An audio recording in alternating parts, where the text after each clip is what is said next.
The NFL trade deadline is still a little under a month away, but teams are already jockeying for position to start making deals. Should John Schneider be working the phones aggressively to upgrade Seattle's roster now rather than waiting for the deadline? We'll be breaking it all down here on our Tuesday edition of Locked On Seahawks.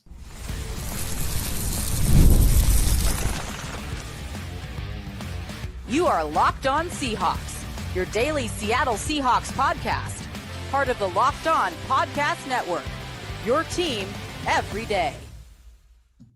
Greetings, 12. This is Corbin Smith, host of the Locked On Seahawks podcast, your daily Seahawks podcast, part of the Locked On Podcast Network, your team every day. Glad to be joined, as always, by my co-host in crime, Rob Rang. And a special thanks to each and every one of the 12s tuning in, whether you're listening across the state, in Pullman, Washington, or down in Frisco, Texas. We greatly appreciate all of our everydayers that make Locked On Seahawks their first listen 5 days a week. The NFL trade deadline a little under a month away. Still got a while until November 4th, but it'll be here before you know it. Teams are already starting to jockey for position to acquire players at the upcoming deadline. Should the Seahawks be one of those teams actively trying to make a deal sooner rather than later? We'll be discussing that, plus our final takeaways coming out of Sunday's loss to the Buccaneers on Tell the Truth Tuesday, and a first look at the 4-1 Jacksonville Jaguars. That game coming up here Sunday. We'll be taking a look at a much improved Jacksonville squad as we gear up for Week 6. Without further ado, let's get to it. Now for your lead story here on our Tuesday edition of Locked On Seahawks. John Schneider's got a busy history when it comes to making deals at the trade deadline. A few years ago, Leonard Williams coming in. Even last year made a few trades. Roy Robertson Harris coming over from Jacksonville to bolster the depth of the defensive line. Earlier, we saw trades for Carlos Dunlap, Quandre Diggs. Those worked out extremely well for Seattle. Dwayne Brown many years ago. John Schneider has made some big-time deals this time of year, Rob, and you look at the state of this roster, the Seahawks are not the most banged-up team in the league. It might feel like it with all the injuries they have on defense, but they still have been relatively healthy compared to a lot of teams out there, and still, it feels like we're starting to see with this 3-2 team, there are some positions that it would make some sense to start working the phones and try to find some upgrades for a team. This is a wide-open NFC West. You are still only a game behind San Francisco. You get a rematch with them at the end of the season. They're without their best player in Nick Bosa. I mean, there's a lot of reasons to go for it here with a team that's offense has been way better than expected. The defense has been great till this last week. And it feels like with the money they have, the draft capital they have, that this could be a time for Seattle to go in aggressive mode, maybe try to beat some of these other teams to the punch right now and start trying to work those phones, looking for deals leading up to the deadline. Corbin, for all the reasons that you just said, Seattle's past track record, the fact that they do have flexibility in terms of salary cap space, the fact that they are currently, the number 6 seed if the playoffs were today. So they're very much in it. While it may feel like the sky is falling with a 3-2 record, again, the Seahawks are currently the number 6 seed in the NFC. All of those reasons, and the fact that, again, as you said, that there are some very key areas of concern for this club. I expect Seattle to be active in the trade market. I expect there to be another player brought in, and I would not be surprised at all if that player winds up playing on the defensive side of the ball. I know there's a lot of Seahawks fans out there that would love to see an offensive lineman brought to town. I think that's a possibility, but I just think it's much more likely that they are going to be building that defense. I think specifically in the front 7 of the defense, because you are expecting to have a Julian Love, a Devin Witherspoon, a Tariq Woolen back onto the field in the shortly. And so therefore that is definitely where I've been kind of focusing in on some of the players that I think might be available for some of the teams that are completely out of the playoff hunt, at least at this early point in the season. And I've got to start a name that we've been talking about since April, Trey Hendrickson, Cincinnati. And I know some of our listeners are going to say, but the Bengals clearly are not giving up. They traded for Joe Flacco today, got him from the Browns. I understand that. That was kind of that throw in the lifesaver. We've got an SOS. Let's bring in a veteran quarterback that can maybe be more effective than what Jake Browning has been. He has struggled mightily since taking over for Joe Burrow. We're just trying to keep ourselves afloat enough in an AFC that, quite frankly, has been underwhelming this year. So you can start 2-3 and still feel like you have a chance to get right back in it.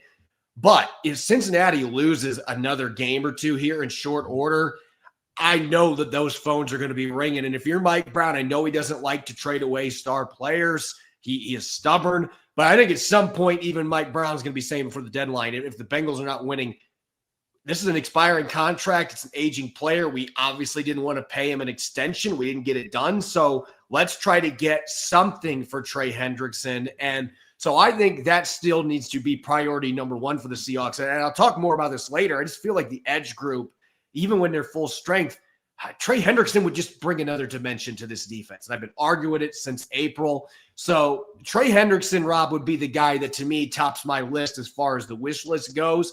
And he's got 4 sacks. He hasn't missed a beat by missing the time that he missed this offseason. He was putting the work in, almost double-digit quarterback hits. The Seahawks would love to have that from their edge. They'd like half that from their edge right now. They're not getting the productivity. Trey Hendrickson brings that to you. And I think mid-season, you can get him for less compensation. Maybe you still have to give him a second, but I could even see a player and a third dangling out there and trying to make something happen and make a Leonard Williams type impact addition to this defensive line.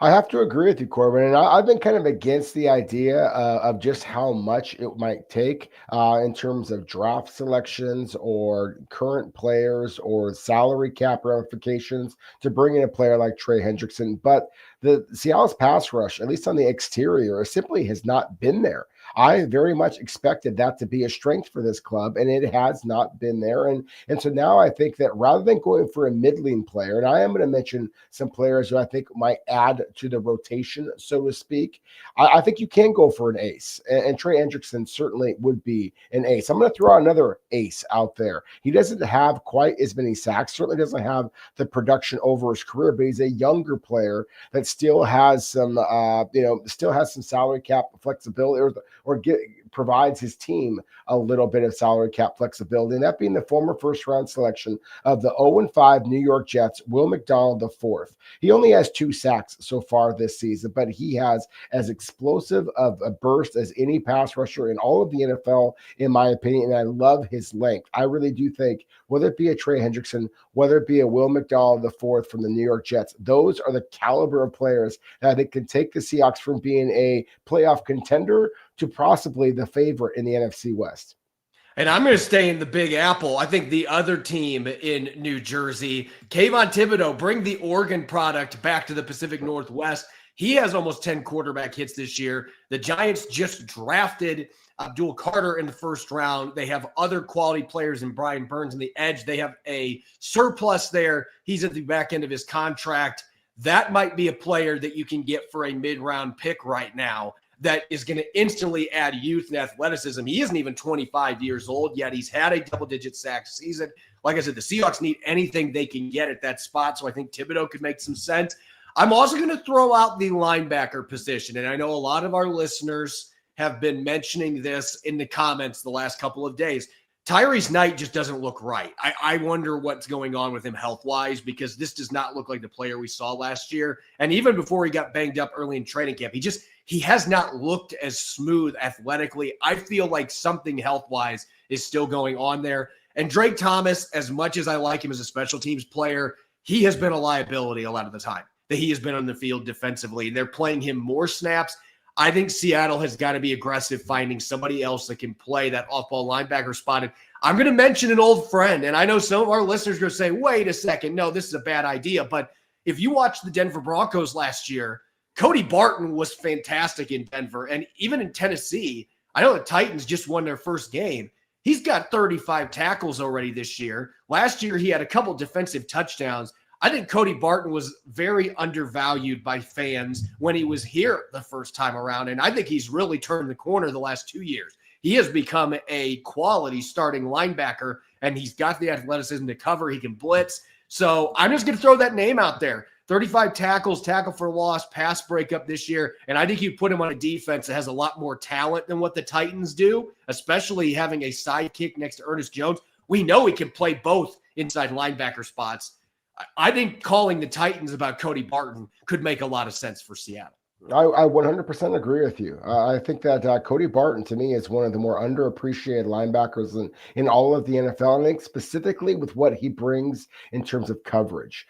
He is a reliable form tackler, and he is a guy that we've talked about this before when Seattle drafted him out of Utah. His previous experience as a rover, that was, again, some of the positional flexibility, the instincts and mobility in coverage that attracted Seattle to him in the first damn place. And so, with Tyrese Knight, I couldn't agree more. He doesn't look like the same guy. He's not running as confidently as he did a year ago. I think that at least I expected a significant jump up in production and reliability and consistency from Tyrese Knight. We have not seen that. And with Drake Thomas, again, I agree with you. I think that he is splashy on special teams. I think he can be splashy at times on defense. But there is a reason why Seattle is kind of bemoaning some of these missed tackles. Drake Thomas is very much part of that. And too many of his tackles that he is making are 3, 4, 5+ yards downfield in pursuit rather than hitting guys at the point of attack. So yes, while I'm going to throw out another pass rusher that I think would make some sense, Tui Pelotu, a former Morris Trophy Award winner with the Los Angeles Chargers, a team that's playing pretty darn good football. But because they made the trade for Odafe Owa, a former first-round selection, actually with the Baltimore Ravens, I think that Tui Pelotu might actually be a guy that's kind of on the outside looking in.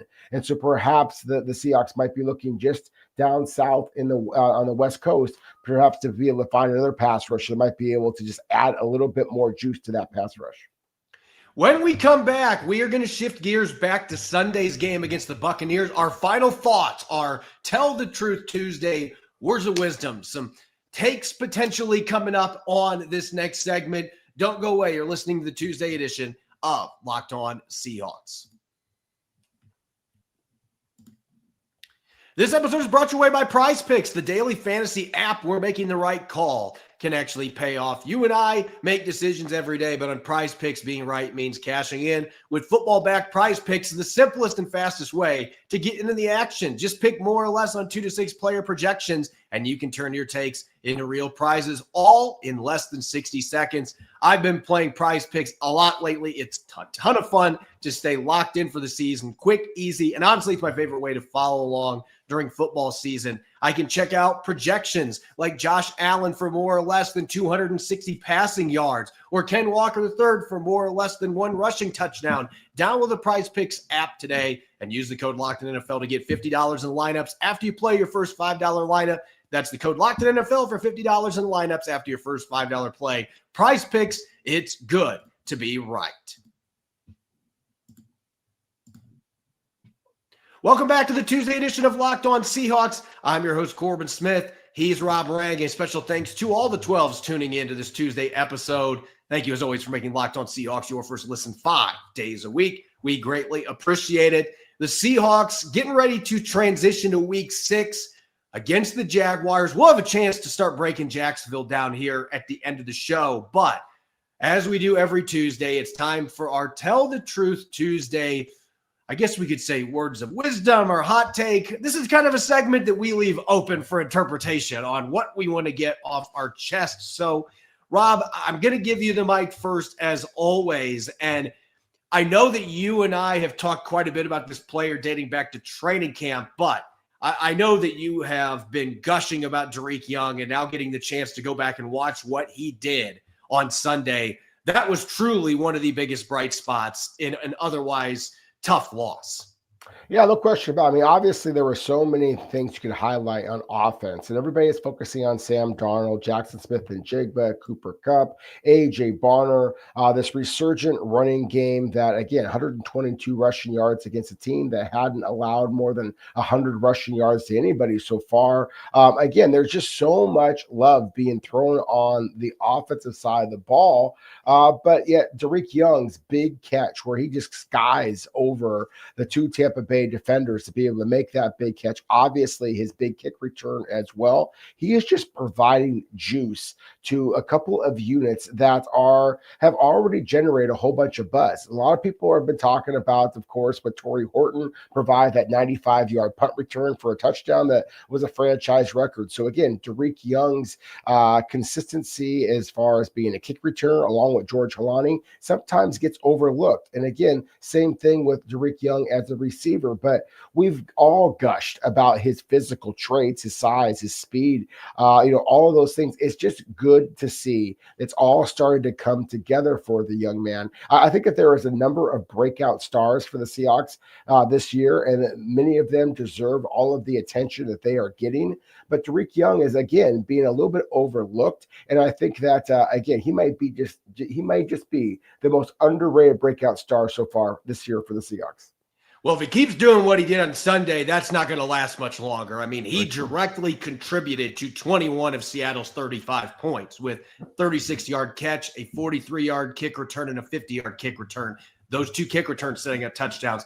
The 36-yard reception, which was a remarkable catch. I don't think you can truly understand how great of a catch that was until you see the end zone view and you see how he had to track the ball over his right shoulder and catch it behind his shoulder. His momentum's carrying him out of bounds too. That was a phenomenal play. And I'm just happy that an offensive coordinator is actually using him. Clint Kubiak wants to play him, even if it was only 4 or 5 snaps. He wasn't getting those in the past. And he makes plays like that, continues to do stuff on special teams.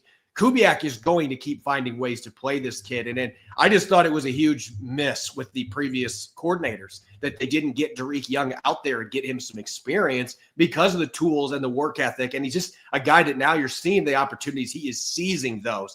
Speaking of somebody who's seizing opportunities, look, we've gushed so much about Sam Darnold's play the last couple of weeks, and it's going to continue because it isn't just about the numbers that Sam Darnold's putting up. It is how he is doing it, evading pressure like he did in that 4th and 2 and throwing the ball downfield. I'm going to proclaim this right now. This was something that watching his Vikings tape, it still wasn't quite visible to me. You saw moments where the downfield throws obviously were there. Minnesota let him chuck it downfield, and having Justin Jefferson certainly helped. But that was not an area that we've seen consistency from Sam Darnold in his career.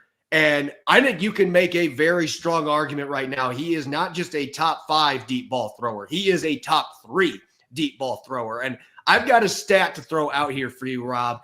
Right now, there are 13 QBs in the league, according to Pro Football Focus. There are 13 of them that have completed 8 or more passes that have traveled 20-plus yards through the air. So these are not the intermediate passes with yards after the catch. These are the pure downfield throws, 20-plus yards. Sam Darnold is one of a handful of guys that's completed double-digit throws like that. But there are only 2 of those 13 quarterbacks that have completed better than 53% of such passes. Sam Darnold leads the bunch at 73.3% completion rate on those passes. There's only one other QB, and this might shock some people unless you watch the Patriots game the other night, and it shouldn't.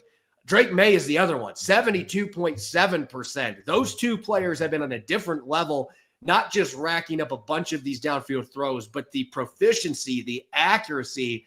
And it's not like Sam Darnold's getting a lot of easy throws. The one to Derek Young, I don't know if he would have thrown it if he didn't see the flag that was thrown by the ref. He knew there was a defensive penalty, so he took his shot downfield. The 53-yarder to Jack Smith and Jigba was covered fairly well, but he trusted JSN. JSN goes up and gets the ball. He is throwing with tremendous confidence on these deep balls, and it isn't just go routes. We're talking the post, the corners, you name it. He is just doing a fantastic job getting the ball downfield, and he is playing like a top 3 deep ball thrower in the National Football League right now. No, he really is. There have been numerous times where he has thrown his receivers open deep. There also have been some times where he has just shown, as you said, the confidence in his pass catchers. They're going to go up and get the football. That is one of the JSN superpowers, and he has shown the ability to track the ball, time his leap, because he's not an especially big receiver. Derek Young is big. It's just, as you said, it's refreshing to see an offensive coordinator that guy's going to take advantage of Tariq Young's game. It's refreshing to see a big receiver for Seattle actually play big.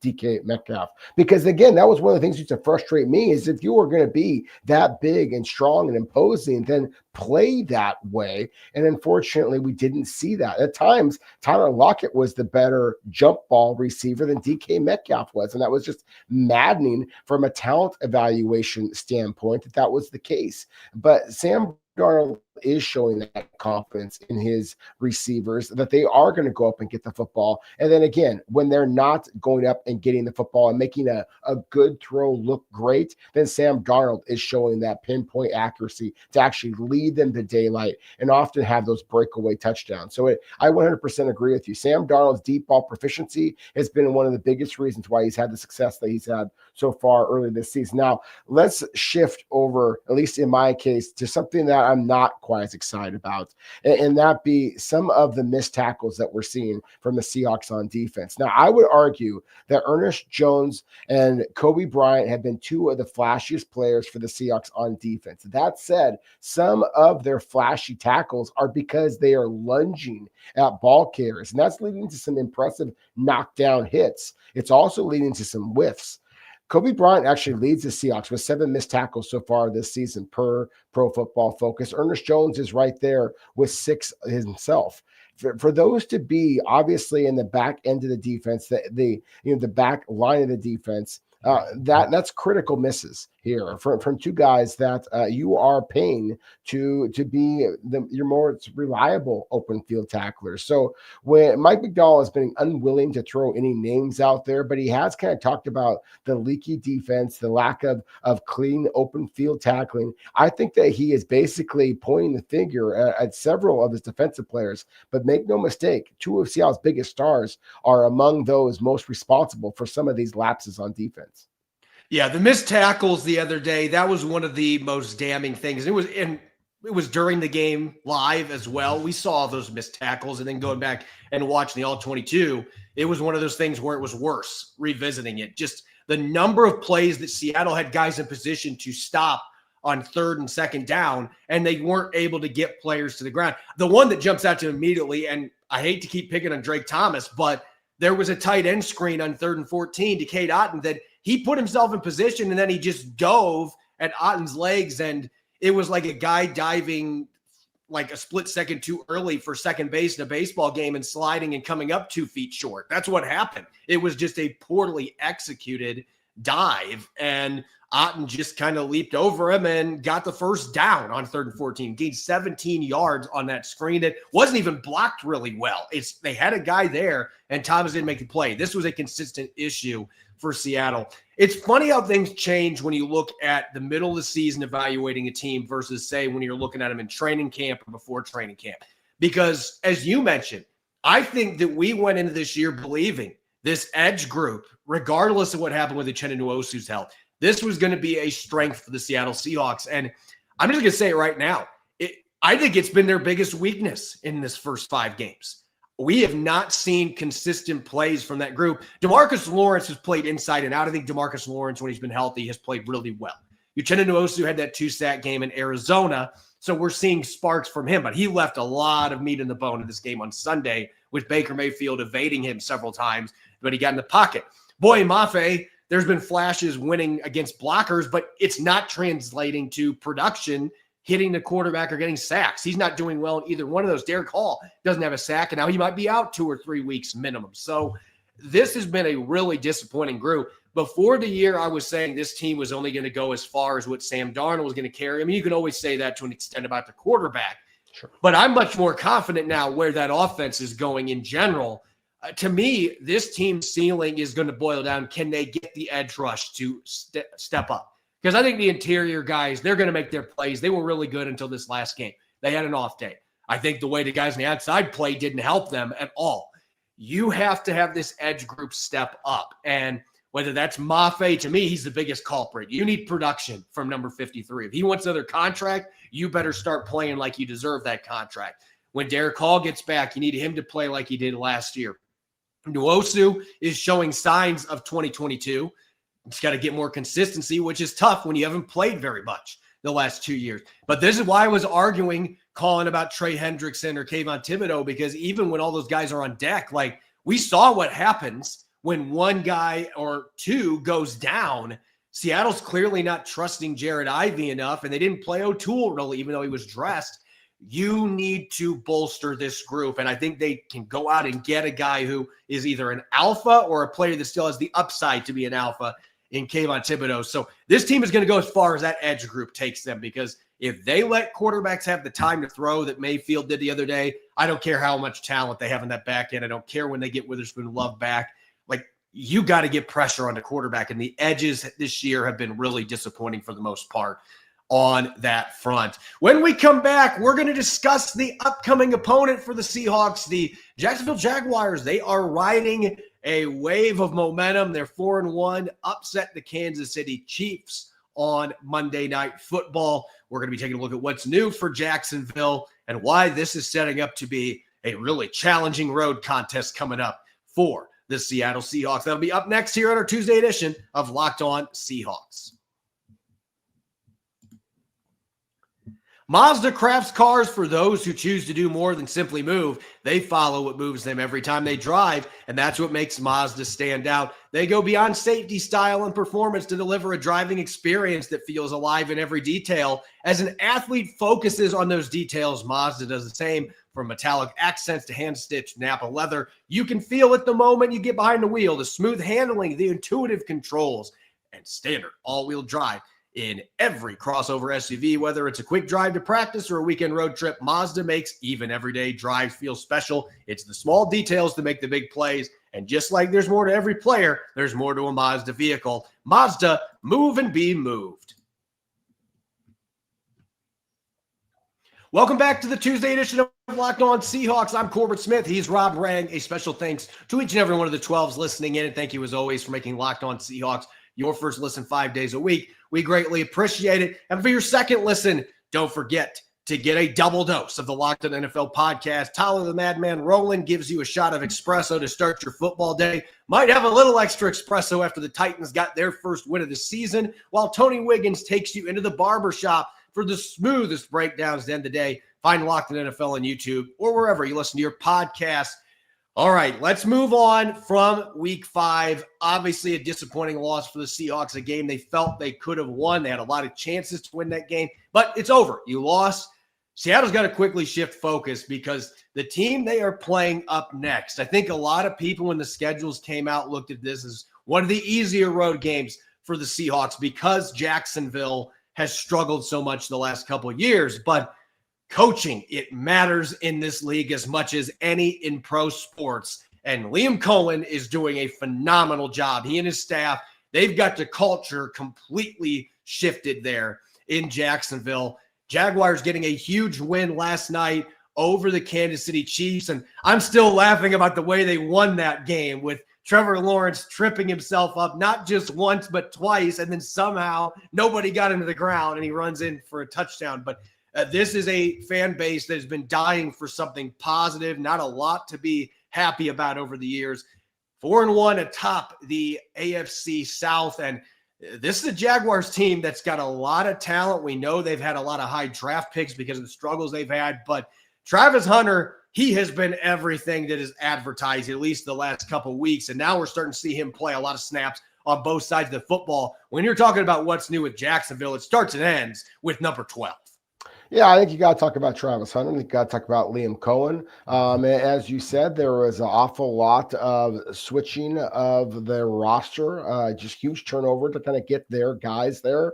Travis Hunter, for example, that the production hasn't yet been there on the offensive side of the ball. He doesn't have a touchdown yet. I think a lot of people would be surprised by that, considering that Seattle moved up as aggressively as they did for the Heisman Trophy winner, with all the hype that draft analysts like myself created for Travis Hunter. At the same time, you saw in the game against the Kansas City Chiefs just how valuable that he is when they used him as a wide receiver, whether it just be on quick little drag routes, whether it be deep down the field. You see the body control, the sticky hands, just the instincts, the fact that Jacksonville Jacksonville used him to cover wide receivers and then moved him inside to cover, arguably the best tight end in all of the NFL in Travis Kelce. And he's able to do any of those things reliably. He is an effective open field tackler in the running game as well. Travis Hunter is just a terrific all-around football player that is very much, at least not statistically, but it's very much helping change the culture and helping the Jacksonville Jaguars have success on offense and defense. And speaking of that defense, while everybody's going to be focusing in on Trevor Lawrence and and again Travis Hunter and Brian Thomas Jr., the wide receiver, what about that defense? The linebacker Devin Lloyd. I mean, the fact that he's got 4 interceptions on the season, he had the pick 6 against the Kansas City Chiefs. I mean, this isn't just a team that got lucky against the Kansas City Chiefs. Of course, they beat the San Francisco 49ers in San Francisco a couple of weeks ago as well. This is a really good, well-rounded football team, and they have made an awful lot of changes to make them such a good team. Yeah, again, it's the Liam Cohen effect. I think, I'll be honest, I wasn't sure what to expect from him as a head coach because he hadn't been a head coach. This guy's been a play caller, and he's been a very good one at the college and NFL level. And you saw how much he was missed with a couple that the Rams lost him. He went back to the college level, and suddenly Sean McVay's like, oh, I got to figure out who else is going to help me with the play calling here, because it was a huge loss for the Rams. And they eventually brought him back. Then he ends up in Tampa Bay. And we saw what he did with Baker Mayfield. And, oh, by the way, that is transitioned into this year. That coaching staff continuing to do a great job. But Mayfield took his game to another level with Liam Cohen. And now he's starting to do that with Trevor Lawrence as well. And there's still been some struggles at times this year for him. And I think some of it's, you're still getting used to a new offense. And it's a quarterback that's had a lot of flash. He's also had a lot of negatives. He had some injuries in his career. But he is playing with as much confidence and fun as we have seen. I mean, the guy started his career with Urban Meyer. That was the worst case scenario. So now he's like, wow, I have a guy that can coach and actually can get culture built up and guys actually want to play for.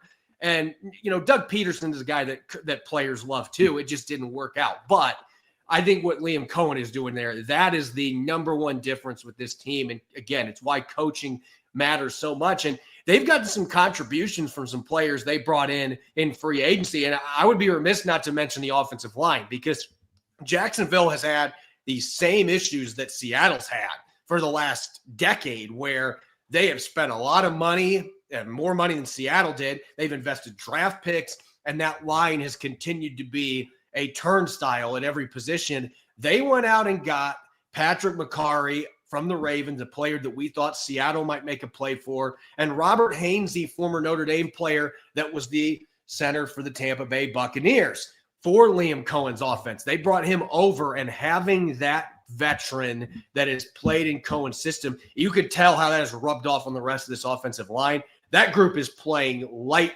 years ahead of where they were at last year. So that has been a big difference as well. But it all goes back to the head coach effect. And I think Liam Cohen and his staff, he did a great job bringing in quality assistants. That's been the biggest reason why a team that's got a lot of top 5 picks on their roster is now starting to play like they have a lot of former top 5 picks on their roster. Yeah, I love the fact that you mentioned Robert Hainsey. I think that he has very much solidified the interior of that offensive line for Jacksonville. So I think that he has been kind of an underrated addition. And I think, again, that sometimes it's an addition by departure kind of a thing. I'm not here to criticize, players and throw them under the bus. But the reality is that there were some very talented players that Jacksonville brought in, either drafting or in free agency, that just weren't panning out. And I think, frankly, we're kind of living off of their name, and so, whether it be a receiver like a Christian Kirk, a tight end like a Evan Ingram, a running back like a Tank Bigsby. When you watch these guys on tape, Corbin, you could see the talent, but just wasn't turning into consistent production. They've got some guys here who have completely bought in to Liam Cohen's system. And we are seeing some maturity, some development from Trevor Lawrence. He's living up to the expectations of being the number one overall pick and getting that massive contract that the Jaguars awarded him with, despite a lot of evidence that he wasn't worth it. But he is starting to play as if he is worth it. The Seahawks are playing the Jaguars at a dangerous time. They are as excited about their, about how things are going as probably they've been since the Tony Baselli, era. So again, this is a Jacksonville Jaguars team that Seattle's going to have to, if they're going to have the success on the road that they have had over the Mike McDonald era, then they are going to have to pack up their chin straps or buckle up their chin straps because again, this is a very good football team, not some fluky team that some are characterizing them on based off their victories here recently over Kansas City and San Francisco. As always, you can follow me on X and Blue Sky at Corbin Smith NFL. You can follow Rob at Rob Rang. Make sure to subscribe to Locked On Seahawks on YouTube and wherever you get your podcast to make sure you don't miss a single episode. Also, make sure to check out Emerald City Spectrum, the new venture that I launched, all Seattle sports all the time. Right now, all new annual subscriptions on the site. You sign up, you are entered to win a Jackson Smith and Jigba throwback uniform. So again, subscribe at emeraldcityspectrum.com/enter the spectrum, and all annual yearly subscriptions, you get entered in for that Smith and Jigba throwback jersey. We will see you tomorrow for Matchup Wednesday as we dive into all the key matchups, Seahawks and Jaguars. That'll be coming your way tomorrow evening. Make sure to listen in and enjoy the rest of your Tuesday. Go Hawks.